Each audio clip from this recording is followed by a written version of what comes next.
Hello everyone, good morning, good evening, good afternoon, wherever you are. Welcome to my channel. My name is Irene. So in today's video we will be learning how to bead this type of slit. Okay, so we are done with the tutorials for the first one, which has been already uploaded, and this is the second section, which is the slit. And yes, let's get right into it. So these were the sequins I used. Okay, these were the type of sequins I used. And actually I got them from a lace. Okay, I got them from a lace that I worked with. It was very cute. These Bicones, I used it, and I used these crystals as well. I actually missed the sizes of the Bicones and crystals I use. I also use this type of sequins, the star sequins. Yes, so let's get it. So at first I noticed that the bride's ash was quite different from, like, it was two types of kente that was supposed to be merged together. So I had to make sure that I represent both shades of ash. So that was the reason why I actually chose this shade of ash.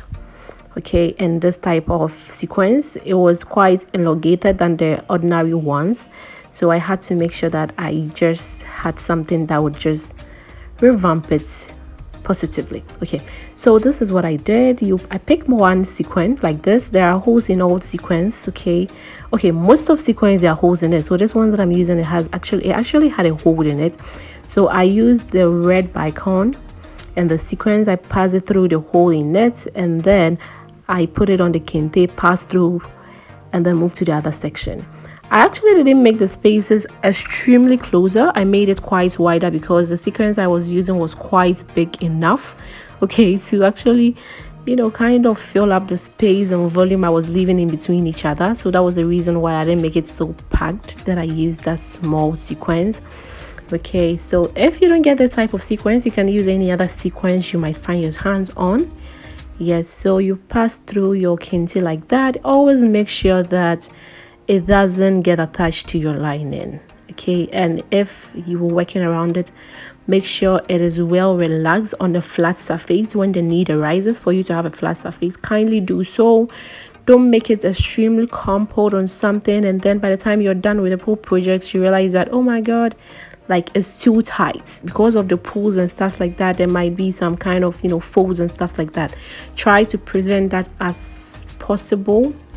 Okay, so make sure you use a flat surface if the need arises, okay, so that you can get the positive effect you want. Okay, so you pick your sequence, you pass through the hole, you get your Bicones, and then you pass through your kente, you get your Bicones, you get your sequence, you pass it through, pull it to where you want it to be, and then you move to the other sections.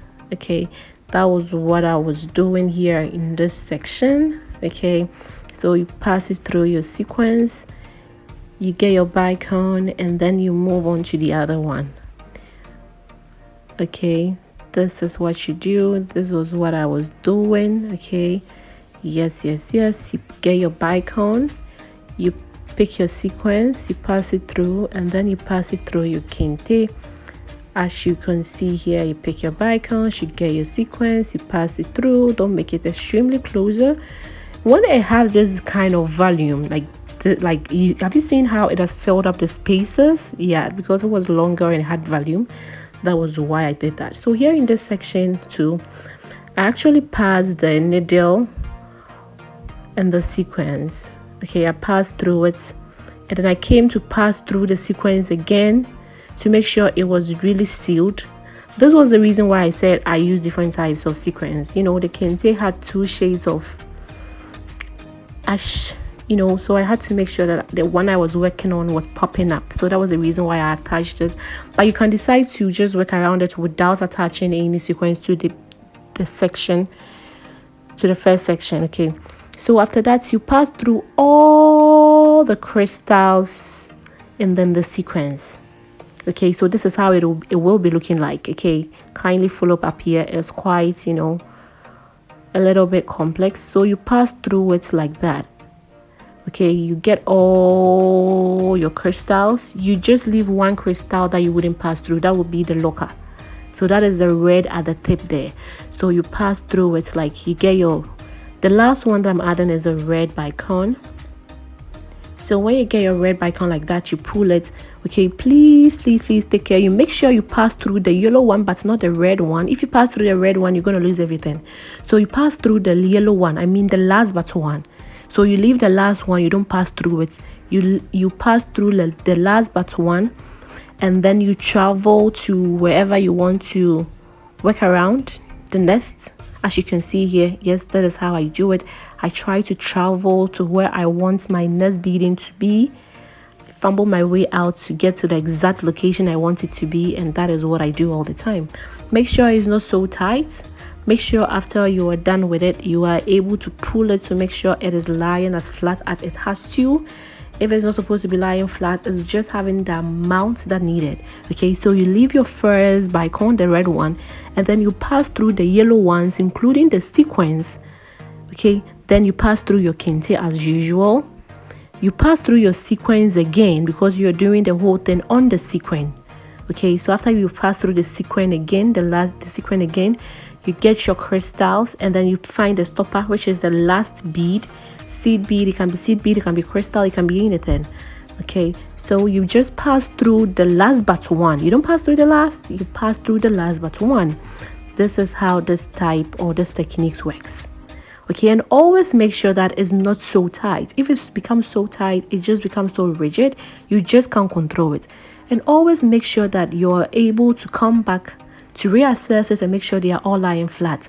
So this is how it looks. You try your best not to make it too tight, make it quite loose so that it can flow naturally and follow its pattern. You just don't have to force it to kind of face any particular pattern. Okay, you just make sure that it is really loose, like you can see here, like this type of loose. Okay, so that I can transfer that kind of, yeah, this is the exact thing I wanted.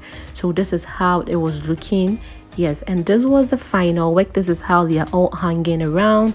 This is how the top was looking. The top video has already been uploaded. Kindly do check it out. I'll be leaving it in the description. Don't forget to like this. Don't forget to subscribe to this channel for more tutorials as these.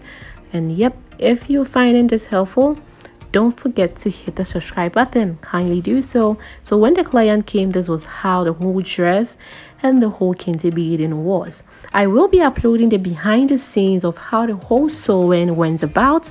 And yes, I will be leaving it in the description. So kindly subscribe, like, and share with your colleagues. Thank you so very much, Esther, for trusting me with this beautiful piece. You came in late, but yep, we had to deliver. Thank you so very much. So the front beading has already been uploaded. Thank you very much for staying till this section. I really appreciate that. Don't forget to like, subscribe, and share. Kisses, XO.